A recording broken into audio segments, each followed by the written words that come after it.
Amigas, amigos, olá! O sistema internacional está em caos, crescentemente em caos, com a crise das instituições multilaterais mundiais, ONU e outras instituições, principalmente ligadas à família ONU. Corte Internacional de Justiça, por exemplo. Essas tensões no sistema internacional podem se desdobrar, como já está acontecendo, no aumento da agressividade entre os países, combates e guerras abertas entre os países. Vamos tentar no nosso podcast de hoje apresentar alguns aspectos teóricos para nós entendermos melhor essas tensões internacionais e vamos aplicar esses aspectos teóricos principalmente ao atual cenário da Ásia Ocidental e ao alinhamento dos Estados Unidos com o seu representante regional na Ásia Ocidental Oriente Médio, trata-se de Israel. Começando com o entendimento do sistema internacional. O que é o sistema internacional?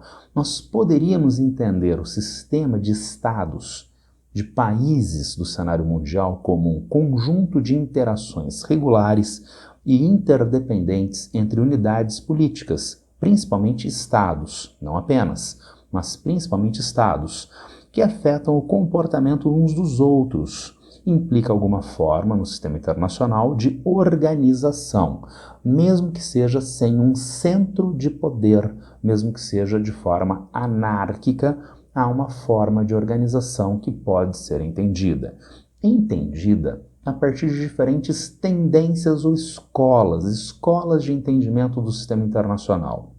Quais seriam as principais escolas de entendimento do sistema internacional?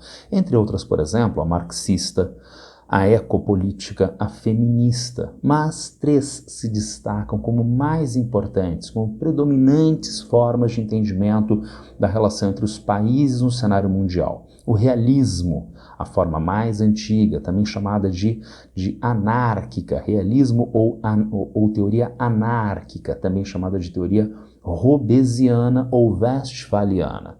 Contra o realismo emerge o liberalismo no início do século XX, no final do século XX. Em oposição ao realismo e ao liberalismo, o construtivismo. O que nos diria essas três formas de entendimento do sistema internacional? Como nós podemos aplicar este entendimento realista, liberal, construtivista ao atual cenário da Ásia Ocidental, das relações mundiais, das relações internacionais mundiais, a partir dos Estados Unidos? Vamos começar com o realismo. Realismo, a natureza anárquica do sistema internacional, onde os Estados são os principais atores e agem motivados por seus interesses nacionais e pela busca por segurança e poder. A competição é inerente e a cooperação é difícil de sustentar devido à desconfiança mútua.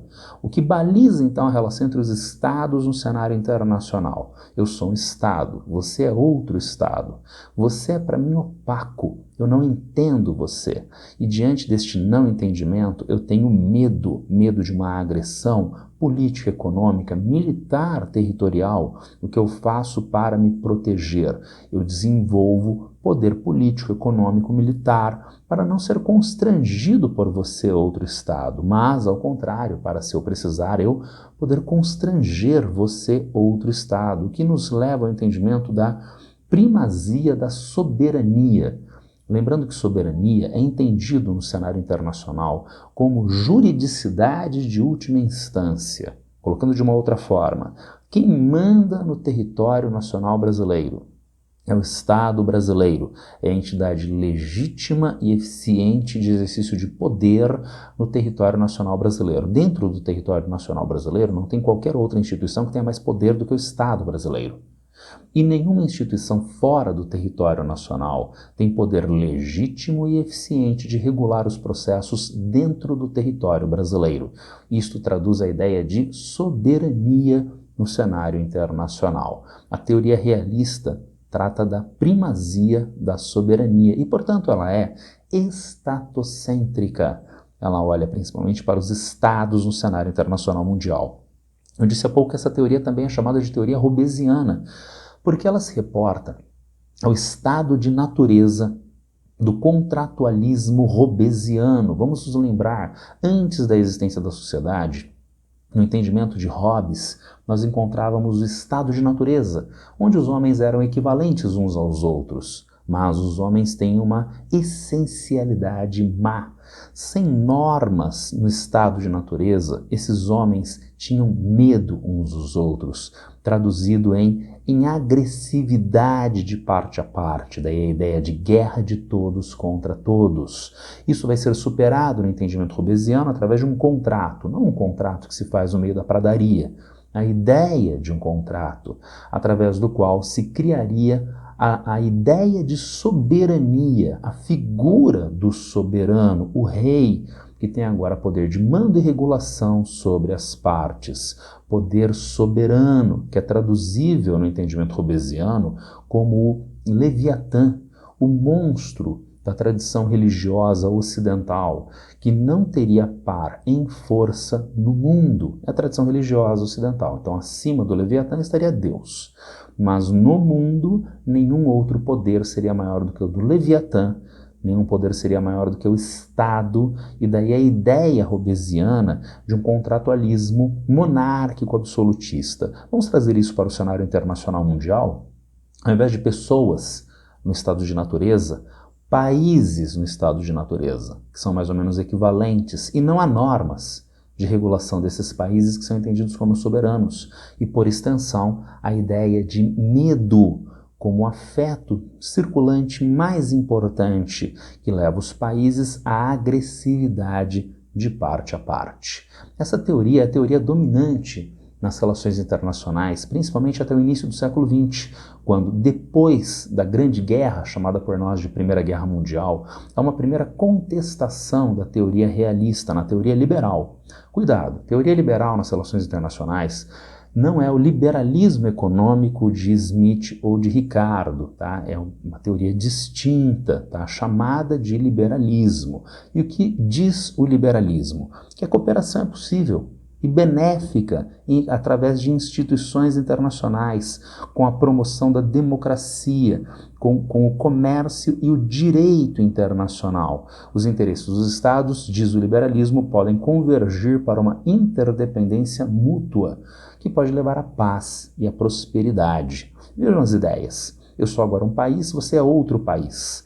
Dentro da lógica realista, você é opaco a mim. Eu tenho medo traduzido em armas, em força militar para constranger você, para não ser constrangido por você. É os Estados Unidos e a União Soviética no cenário de Guerra Fria. É Israel e os países da Ásia Ocidental no cenário atual. China e Estados Unidos no cenário atual. Mas nós poderíamos ter, à luz do liberalismo, uma outra forma de entendimento do cenário internacional. A criação de instituições. Você é um outro país chamado Alemanha, eu sou um país chamado França. Até a Segunda Guerra Mundial, esses dois países tinham uma belicosidade enorme de parte a parte. Depois da Segunda Guerra Mundial foi criada a Comunidade Econômica Europeia, hoje a União Europeia. Formas institucionais, intergovernamentais e também supranacionais que permitem regulação e aumento da confiabilidade de parte a parte. Ainda mais, esses dois países têm uma dependência econômica muito forte de parte a parte, investimentos no mercado consumidor, não demandando que o outro seja prejudicado, porque um precisa do outro para formar a sua própria economia. E, finalmente, são países que têm regimes políticos democráticos. Democracia que não é melhor porque ela é mais bonitinha e penteadinha, né? Mas porque a democracia é caracterizada por uma complexidade maior de instituições ligadas à ideia de soberania popular. E, portanto, isto coloca um freio nas demandas de ditadores, de déspotas que querem utilizar o poder público de forma privada. Daí a ideia, portanto, de liberalismo em oposição ao realismo, que poderia ser traduzível em instituições de regulação e estabilização das relações internacionais. Mundialmente nós encontramos, depois da Grande Guerra, a Liga das Nações, criada em 1919 e que foi vigente até 1946.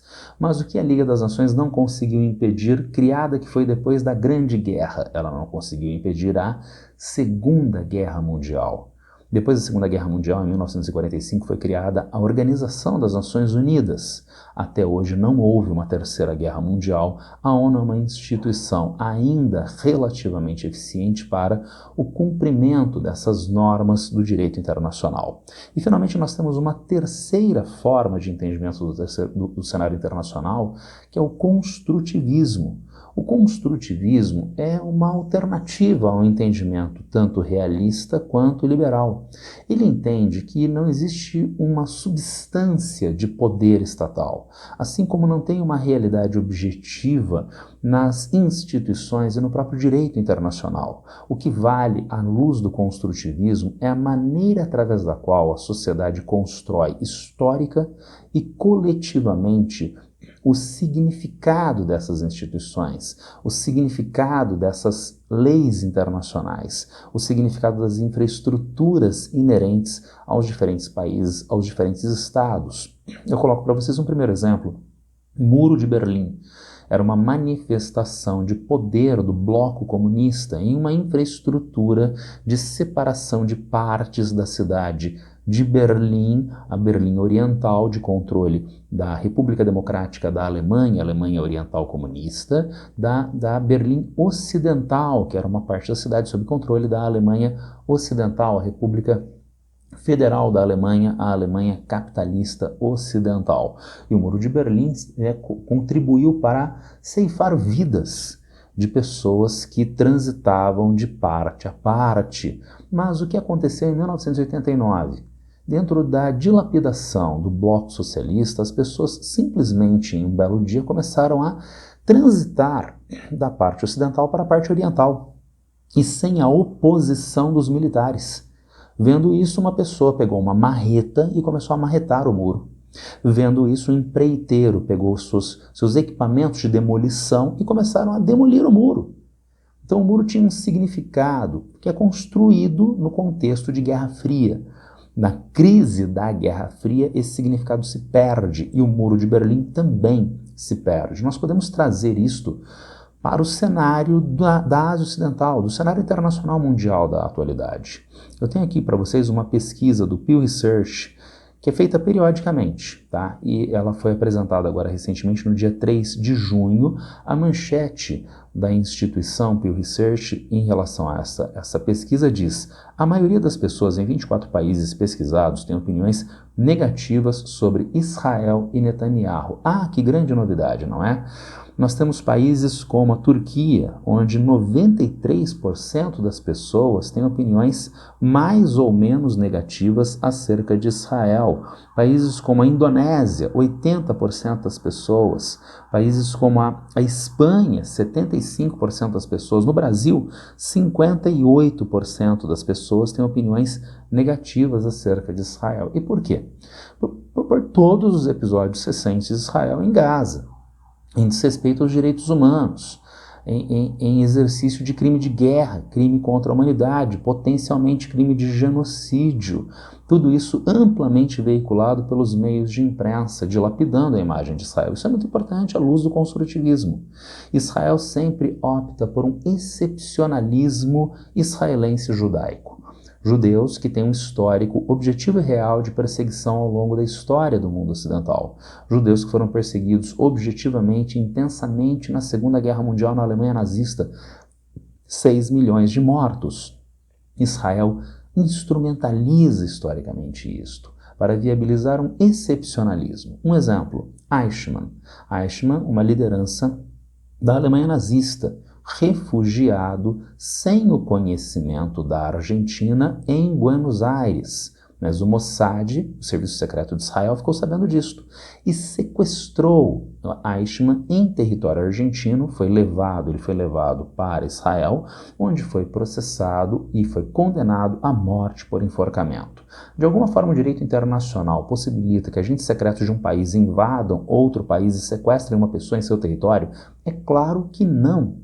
Isso é uma afronta ao direito internacional. Então, por que Israel pôde fazer? Ora, porque Israel é o país de maioria de judeus que foram perseguidos na Segunda Guerra Mundial e ainda trata-se de uma liderança nazista autorrefugiada sem o conhecimento da Argentina em Buenos Aires. Então o mundo faz vistas grossas, excepcionalismo. Este povo, este Estado pode. À luz da pesquisa Pew Research, com uma crescente aversão das populações mundiais a Israel e as suas lideranças políticas, será que Israel poderá continuar com este excepcionalismo? Acredito que não, acredito que isso possa ser colocado em xeque. Visto então essas três teorias, o realismo, o liberalismo e o construtivismo, e com algumas pinceladas de aplicação à Ásia Ocidental e ao atual cenário mundial, vamos aplicar isso mais especificamente em diferentes casos recentes a partir de Israel, a partir das ações dos Estados Unidos. Para tanto, eu tenho uma primeira manchete do portal The Conversation para nós analisarmos. A manchete diz: as ações de Israel no Irã são ilegais? É uma pergunta. Poderiam ser consideradas legítima defesa? O artigo busca responder essas duas perguntas. Bom, uma pergunta é obviamente respondida pelo próprio artigo através do artigo 2.4 da Carta de Fundação da Organização das Nações Unidas. O que diz o artigo 2.4 da Carta de Fundação da ONU? Diz assim: todos os membros devem abster-se em suas relações internacionais da ameaça ou do uso da força contra a integridade territorial ou a independência política de qualquer Estado ou de qualquer outra forma inconsistente com os propósitos das Nações Unidas. O que então taxativamente o artigo 2º diz? Que é proibido o uso de força militar de um país contra outro país. É proibido. Isto vale, por exemplo, no caso Rússia-Ucrânia. A Rússia está hoje sob pesadas sanções da União Europeia e dos Estados Unidos. Eu tenho aqui uma manchete do UOL. No dia 26 de setembro de 2022, Reino Unido impõe sanções à Rússia por anexar regiões ucranianas. Ilegal, diz o Reino Unido. Sim, sim. Então é um caso mais complexo. Nós já analisamos Rússia, Ucrânia, aqui nesse GeoVest, aqui nessas redes sociais, exaustivamente. Olhando o caso Rússia-Ucrânia à luz da história e da geopolítica, nós entendemos a ação militar russa em relação à Ucrânia. Mas eu quero me ater ao simples, que é o direito internacional, que é onde a União Europeia e Estados Unidos se apegam para a manutenção das sanções. E daí, sim, dentro do direito internacional, e eu recorrentemente digo, a Rússia não tem razão. A Rússia afrontou o artigo 2º da Carta das Nações Unidas, ocupando com tropas partes do território ucraniano. Mas, recentemente, na verdade, na semana passada, Israel começou ataques militares contra o Irã. Quem começou esses ataques militares, disparos de mísseis e uso da força aérea de um país contra o outro, quem começou isso foi Israel, que não foi atacado pelo Irã. Israel é que atacou o Irã. Vamos ver as manchetes internacionais, se há a mesma condenação que aparece frente à condenação russa. Vejamos o mesmo UOL, tá? Onde apareceu a condenação britânica à Rússia. O UOL disse há 7 dias: Israel bombardeia ministério, Irã lança mísseis contra Jerusalém e Tel Aviv. Então nada de ilegalidade para Israel na manchete do UOL. E a manchete de O Globo, também há 7 dias. Israel ataca o Irã. O que se sabe até o momento sobre os danos e vítimas causados pelos bombardeios? Nada sobre ilegalidade de Israel. Estão percebendo 2 pesos e 2 medidas? E voltando à ideia de construtivismo, a ideia de excepcionalismo judaico, excepcionalismo israelense. Quando então a Rússia faz, ela afrontou o direito internacional, ela não pode. Quando Israel faz, esta ideia sequer é levantada pelos meios de imprensa. Entretanto, o artigo ainda destaca na sua manchete a ideia de autodefesa. Não estaria Israel fazendo autodefesa ao atacar o território iraniano? Eu sei que parece uma contradição, e veremos que é, tá? Mas a ideia seria autodefesa preventiva. Eu sei que o outro país me atacará. Antes que isso aconteça, eu ataco o outro país para me defender. A autodefesa preventiva. É um oxímoro, é uma contradição. Não tem autodefesa se não houve ataque. Agora, essa ideia de autodefesa não se sustenta à luz, de novo, da Carta das Nações Unidas. Além do artigo 2º, que proíbe o uso de tropas de um país contra o outro, nós temos o artigo 51, que regula a própria ideia de autodefesa. Diz o artigo 51 da Carta de Fundação da ONU: nenhuma disposição da presente carta prejudicará o direito inerente à legítima defesa individual ou coletiva em caso de ataque armado contra um membro das Nações Unidas. Então, veja, a ONU reconhece aquilo que é um direito, um princípio da diplomacia, que é o direito de reciprocidade. Se um país faz algo para o meu país, eu tenho o direito de dar uma resposta recíproca. O seu país aumentou as tarifas de importação, impedindo que eu exporte produtos para o seu país. Eu tenho o direito de aumentar as tarifas de importação contra o seu país. Tá? Então, dentro dessa ideia de reciprocidade, a gente leva às últimas instâncias um ataque militar, mas a ONU destaca taxativamente: em caso de ataque armado, há a ideia de autodefesa, a ideia de reciprocidade. Não existe, portanto, autodefesa prévia, autodefesa preventiva. De onde vem essa ideia que é um oxímoro, que é uma contradição? Ela vem, entre outros, dos Estados Unidos de doutrina Bush. Depois que os Estados Unidos foram atacados no 11 de setembro de 2001, uma parte da doutrina Bush para o cenário internacional destacava a possibilidade dos Estados Unidos utilizarem quaisquer recursos, como pressão política, econômica, diplomática, sanções econômicas e intervenção militar, a países que os Estados Unidos identificassem como ameaças às necessidades americanas. Vejam o generalismo. Então, qualquer país no mundo pode ser uma ameaça aos Estados Unidos, qualquer país no mundo pode ser atacado sob a desculpa de autodefesa preventiva. À luz do direito internacional, insisto, isto não se sustenta. O artigo 51 é taxativo acerca disso. Porém, não foi os Estados Unidos que inventaram essa contradição da autodefesa preventiva na doutrina Bush. Nós temos aqui uma manchete da Deutsche Welle, do dia 19 de junho de agora 2025. Ela destaca um evento de 1981. Diz a Deutsche Welle: Osirak, o ataque de 1981 que norteia as ações de Israel no Irã. Mas o que é Osirak? Uma usina nuclear iraquiana, franco-iraquiana, feita em um acordo conjunto entre Iraque e França para a produção de energia nuclear em território iraquiano. Israel não queria essa usina nuclear, alegando que o Iraque utilizaria essa usina nuclear para a produção de armas de destruição em massa nucleares. A França, que é um país de alta credibilidade no sistema internacional, dizia que não. Primeiro porque era uma usina nuclear, não era um projeto de enriquecimento de urânio. Alguns podem dizer, mas o Iraque pode recolher o resíduo da usina, plutônio, e fazer bomba atômica de plutônio. Não! Porque no acordo entre Iraque e França, a França recolheria o resíduo da usina e, portanto, não dando margem para o Iraque desenvolver armas de destruição em massa nucleares. Independentemente de tudo isso, o que Israel fez em 1981? Uma operação militar aérea, invadiu o espaço aéreo de 2 outros países da região, entrou no espaço aéreo iraquiano, bombardeou e destruiu a usina de Osirak e os aviões voltaram para o território israelense. O que mais aconteceu? Protestos internacionais, a França fez protestos, civis iraquianos morreram, um engenheiro francês que trabalhava nas obras morreu, mas nada além disto. No máximo, Israel fez um pedido formal de desculpas para a família do engenheiro francês morto e indenizou esta família. E mais nada aconteceu. Lembra do excepcionalismo israelense?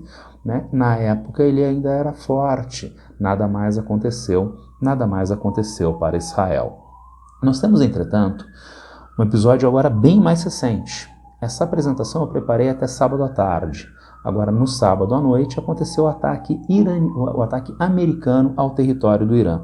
E esse ataque foi feito também à luz da lógica de autodefesa, que a gente já viu não se sustenta no direito internacional.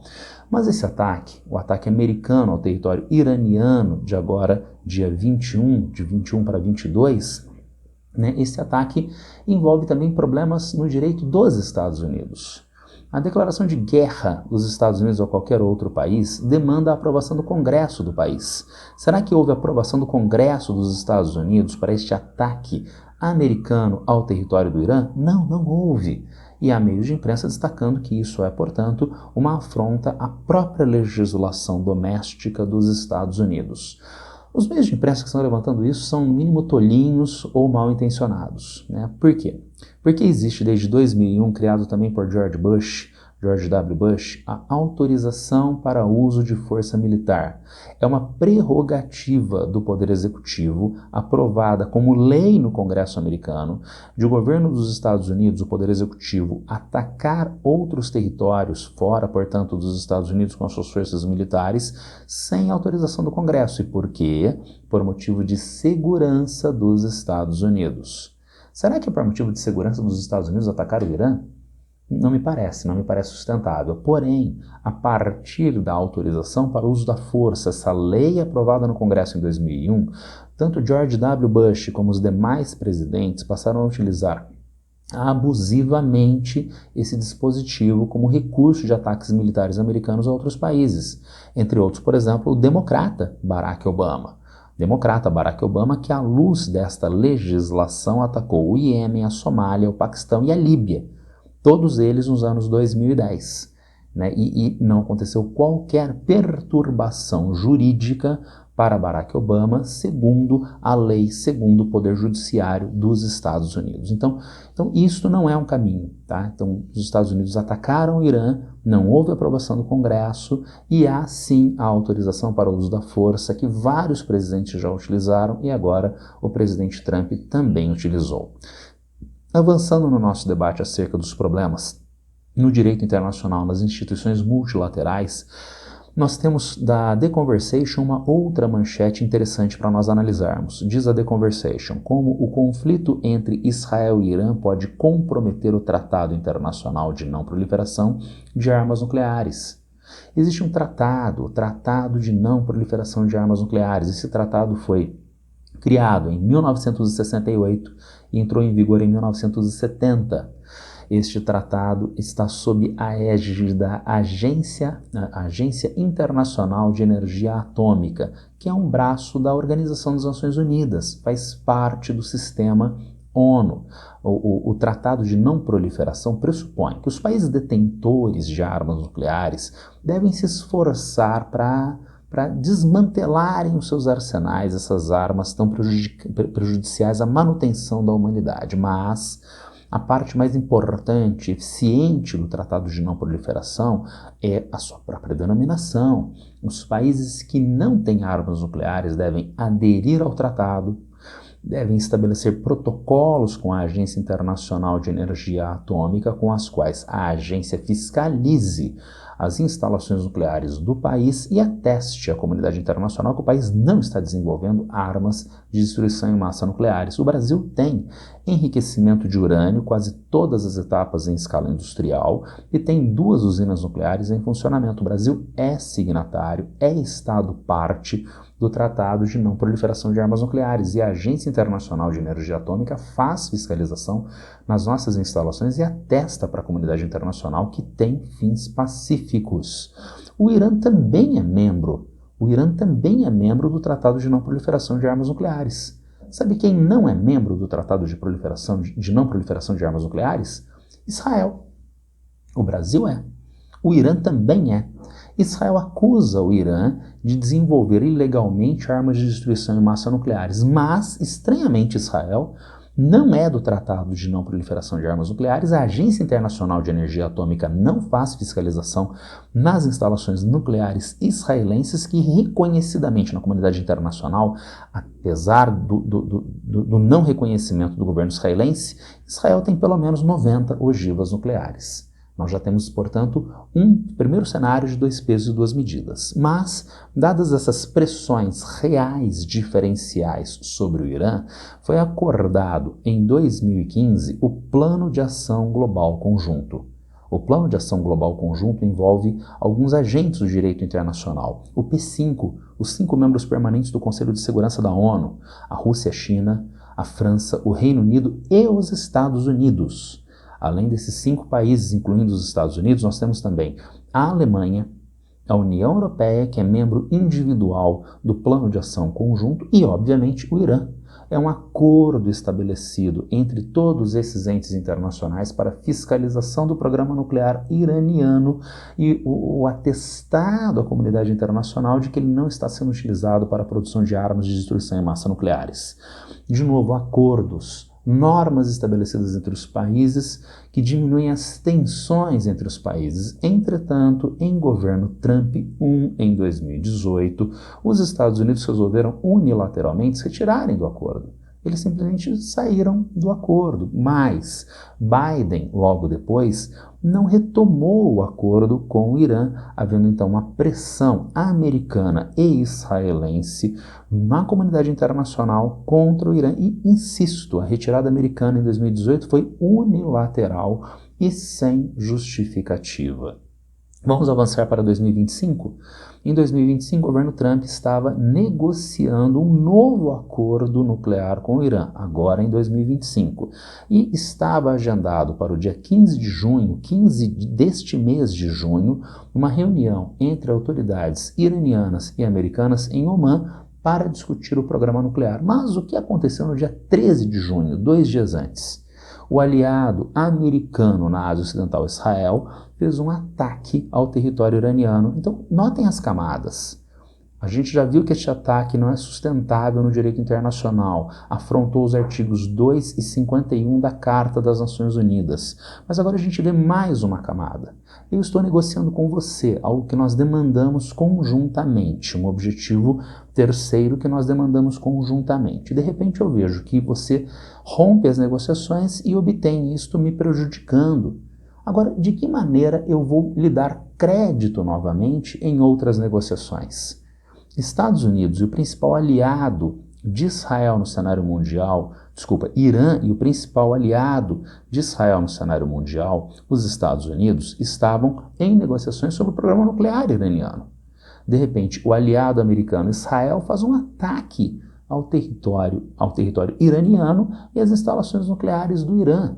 Isso, então, descredibiliza Estados Unidos e Israel em novas negociações internacionais. São países que hoje estão com déficit de credibilidade em novas negociações internacionais.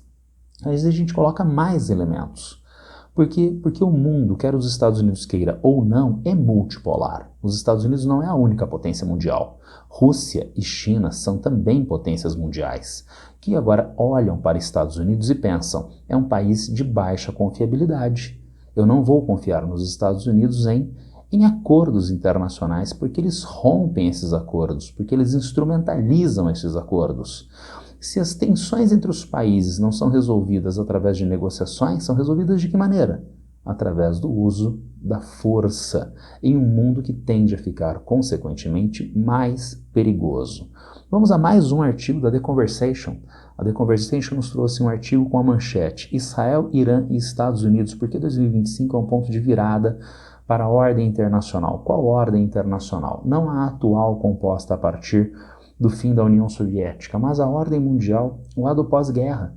As instituições que regulam o sistema internacional ao longo de toda a Guerra Fria e ao longo da ordem mundial pós-Guerra Fria estão agora em xeque, estão agora sendo crescentemente esgarçadas, entre outras o Tribunal Penal Internacional, que não é do sistema ONU, e a Corte Internacional de Justiça, que é do sistema ONU.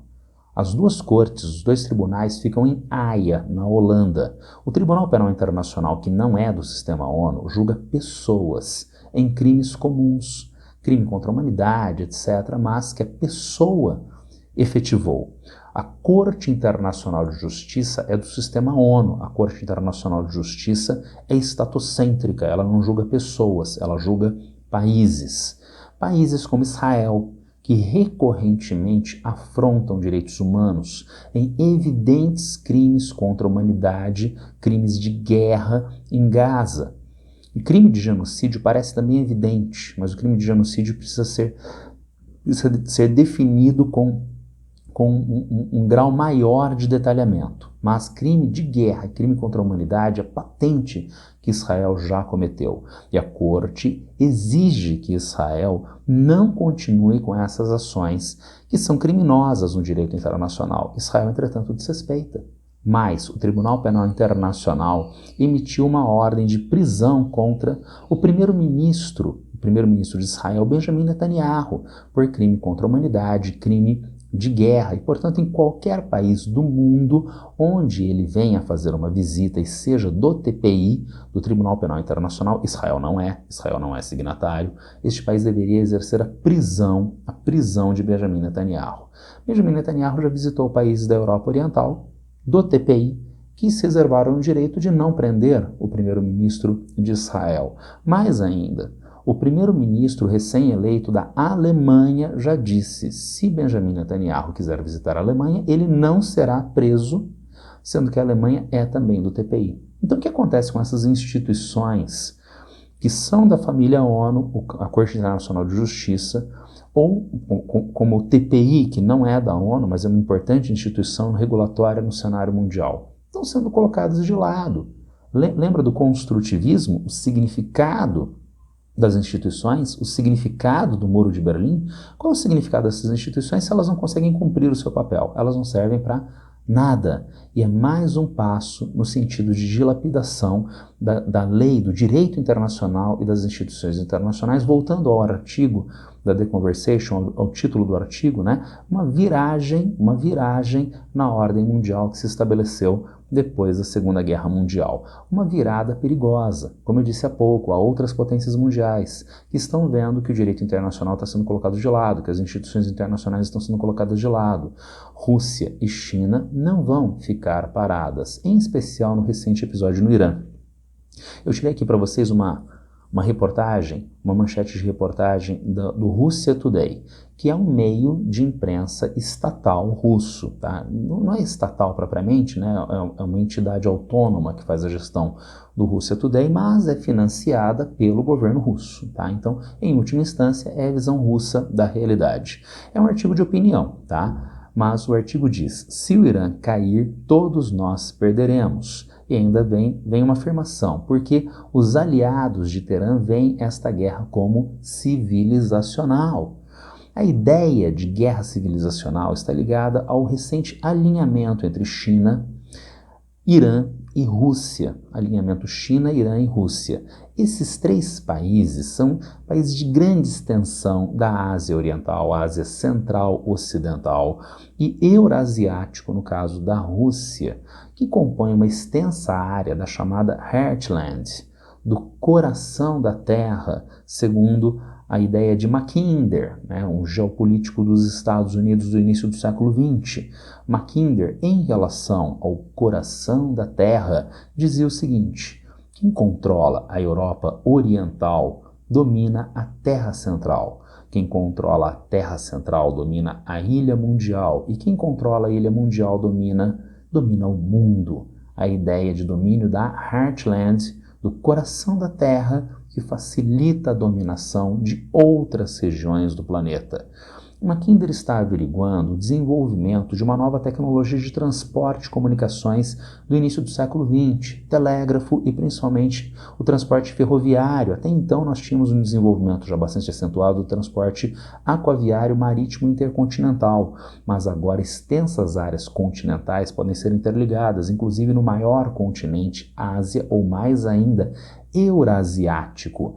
Daí a preocupação de Mackinder, quem controlar os interiores da Ásia tem o controle de extensas áreas de recursos naturais, populações, recursos demográficos extensos e tem poder para exercer esse domínio em escala mundial. A preocupação maior de Mackinder era um alinhamento entre a Alemanha, né, herdeira de Bismarck, com grande potencial econômico, e a Rússia, com a sua grande extensão territorial eurasiática. Esse alinhamento acabou não aconteceu, mas o que acontece um século depois? O alinhamento entre Rússia, Irã e China nessa região coração. E que alinhamento é este? Eu tenho aqui uma manchete do Brasil de Fato, de janeiro de 2025. Rússia e Irã assinam um acordo de parceria estratégica. Entenda os principais pontos do documento. Então, qual é o interesse comum?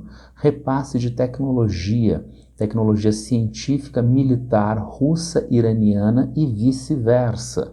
Programa nuclear iraniano que tem apoio da Rússia, além de investimentos parceiros no setor de energia, por exemplo, gasodutos. Então existe uma parceria estratégica entre Rússia, que é uma potência mundial, e o Irã.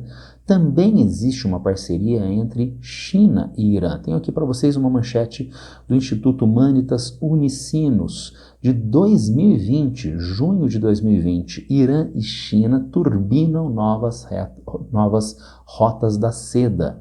O acordo entre Irã e China, através do qual a China se compromete a fazer investimentos principalmente no sistema de transporte do Irã, transporte ferroviário, e o Irã se compromete a fornecer petróleo regularmente e em preços abaixo dos preços de mercado internacional para a China. Lembrando que a China é a segunda maior economia do mundo, mais ainda, é a fábrica do mundo na atualidade. Tudo é produzido ou passa pela produção na China, mas a China tem uma carência no setor de energia, ela é forte importadora de energia, e notem então como o Irã é muito importante para a China. O Irã é muito importante para a China e para a Rússia, potências mundiais que veem hoje um cenário mundial de, insisto, esgarçamento do direito e das instituições internacionais. Poderíamos resumir todos esses problemas nos seguintes aspectos a partir de agora.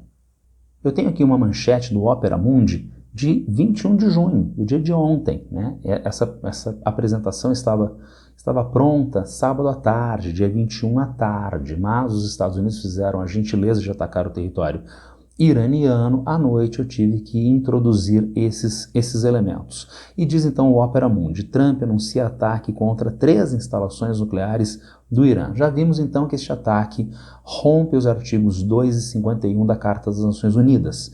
Este ataque não é sustentável à luz da ideia de autodefesa. O artigo 51 da ONU proíbe isto. Este ataque está ligado ao alinhamento Israel-Estados Unidos. E a ideia de excepcionalismo israelense, novamente construtivismo, de excepcionalismo israelense, está crescentemente dilapidada pelas recorrentes afrontas de Israel ao direito internacional e a noções mínimas de direitos humanos. Mas há desdobramentos domésticos nos Estados Unidos, internacionais regionais e internacionais mundiais. Vamos dar uma olhada nesses desdobramentos. Primeiramente, nos Estados Unidos. Apesar das brechas legais e da maioria republicana no Congresso, qual será a posição da opinião pública dos Estados Unidos e do Poder Judiciário do país? Isso pode rachar a base republicana. Então, novamente, à luz da legislação americana, o Trump pode sim atacar o Irã. A ideia da legislação aprovada em 2001, mas, novamente, construtivismo. A leitura que os americanos fazem acerca de Israel é crescentemente negativa. Essa leitura crescentemente negativa faz com que a sustentabilidade das ações do governo americano em alinhamento com Israel seja menor politicamente dentro da própria sociedade americana. A pesquisa do Pew Research aponta que hoje a maioria dos americanos, 53%, veem Israel mais negativamente. E, portanto, nós temos, para além da polarização, democratas republicanos nos Estados Unidos. Boa parte dos democratas devem ver Israel com reservas e uma parte dos republicanos. E esse é um ponto importante. Ontem, o presidente Trump fez uma declaração à nação depois dos ataques ao Irã. Ele fez questão de levar ao lado dele o vice Vance. Vance é uma forte expressão do MAGA dentro do governo dos Estados Unidos. MAGA, Make America Great Again, faça os Estados Unidos grande novamente, que acaba se desdobrando em uma preocupação muito maior acerca dos problemas domésticos dos Estados Unidos e não da ação internacional em guerras, mesmo em relação a Israel. Insisto, uma das maiores expressões disso no governo americano hoje é o vice Vance, que estava ao lado de Trump ontem no seu pronunciamento. Quem assistiu ao pronunciamento pode se lembrar, quem não assistiu, confira isso nos meios de imprensa, no YouTube. Vence fazia as mais inusitadas caretas enquanto Trump discursava descrevendo os ataques ao Irã. Então podem haver rupturas e tensões dentro da sociedade americana, podem haver rupturas e tensões dentro do próprio Partido Republicano. Mais do que isso, a União Europeia, que é um grande jogador político internacional mundial, crescentemente escanteado, colocado para escanteio, mas é um grande jogador político internacional, em alinhamento histórico com os Estados Unidos, hoje nem tanto. Trump coloca de lado a União Europeia, em alinhamento histórico com Israel, e buscava a União Europeia recentemente uma solução diplomática para os problemas entre Israel e Irã. Independentemente dos europeus, o Trump vai lá e faz um ataque contra o território iraniano. E ainda antes disso, no dia de ontem, no dia 21, Trump alegou, antes dos ataques, que os europeus eram irrelevantes. Os europeus eram sem importância. Então, qual vai ser a posição da União Europeia, dos principais países europeus, depois dos ataques ilegais dos Estados Unidos ao território iraniano?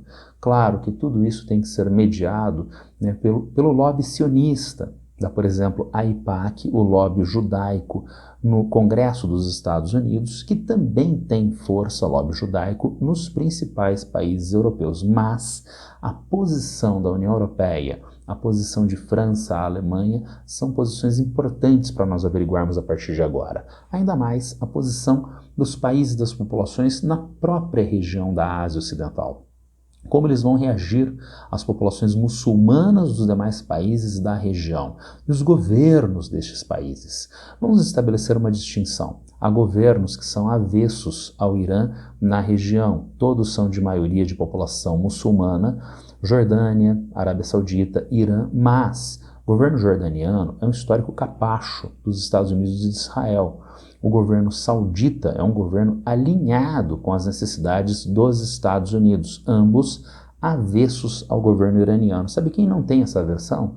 As populações jordanianas, as populações sauditas. E, por favor, não caiam naquela palhaçada da imprensa ocidental de pensar que o Irã é de maioria xiita e a Arábia Saudita e Jordânia é de maioria sunita, e portanto xiitas e sunitas se odeiam, e aquela palhaçada que a imprensa ocidental veicula. Não, não.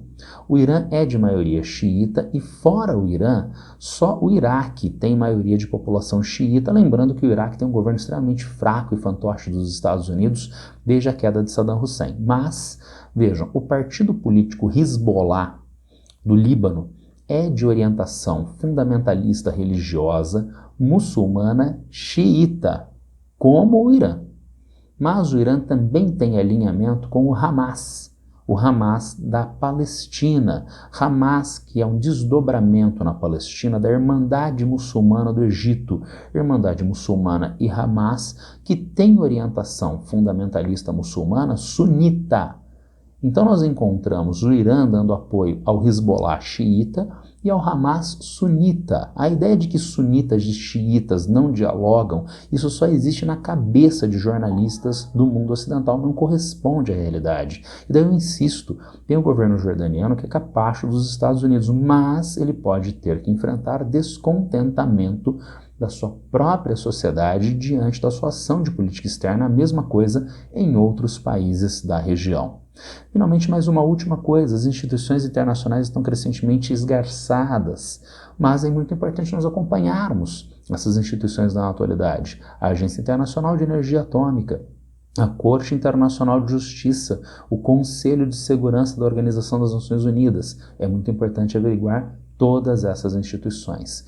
E agora sim, uma última coisa, as posições da Rússia e da China, como vimos há pouco, são posições com fortes interesses comuns de todas as partes ligados ao Irã.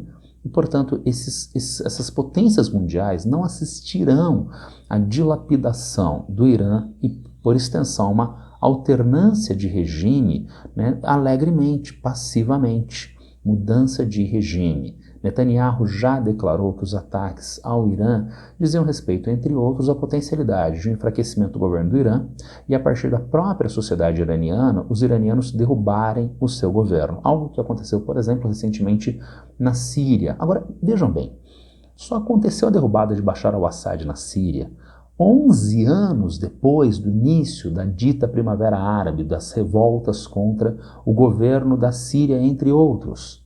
Então não se faz uma derrubada de governo na Síria de uma hora para outra. No Irã, menos ainda.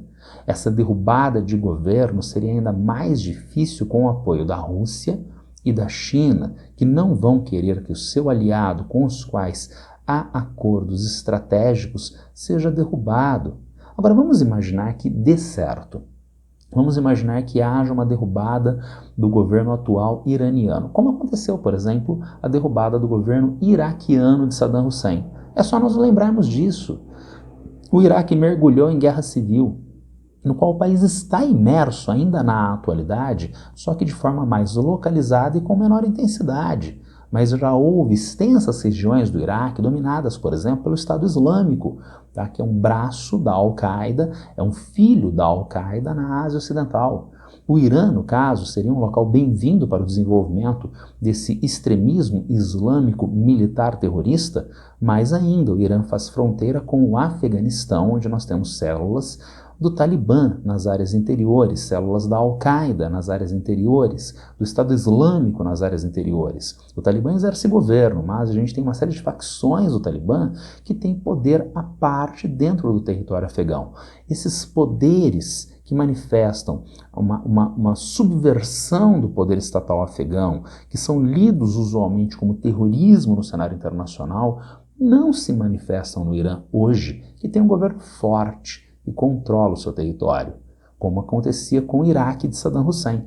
Sem o Saddam Hussein, espalhamento dessas células terroristas no território iraquiano. Sem o governo iraniano, a mesma coisa. Isto não é bem-vindo para a estabilidade regional, isso não é bem-vindo para a estabilidade de uma região que tem fortes ligações com as maiores potências mundiais, Estados Unidos, Rússia e China. Trata-se, portanto, de um mundo hoje muito mais perigoso. Como disse o nosso assessor para assuntos internacionais, Celso Amorim, antigo ministro das Relações Exteriores, ele disse em entrevista recente que ele nunca viveu num mundo tão perigoso como o atual. Como disse recentemente Vladimir Putin, parece que estamos caminhando para uma terceira guerra mundial. Episódios como estes que nós analisamos no podcast hoje, de afronta ao direito internacional, episódios de afronta às instituições internacionais, que são patrocinados principalmente por Estados Unidos em escala mundial, por Israel em escala regional, contribuem para esse cenário de muito maior periculosidade. Era isso no nosso podcast de hoje. Tema bastante importante. Quem tiver alguma dúvida, algum problema, é só me encontrar a qualquer tempo nas redes sociais. Abraço para todas e todos e boa sorte.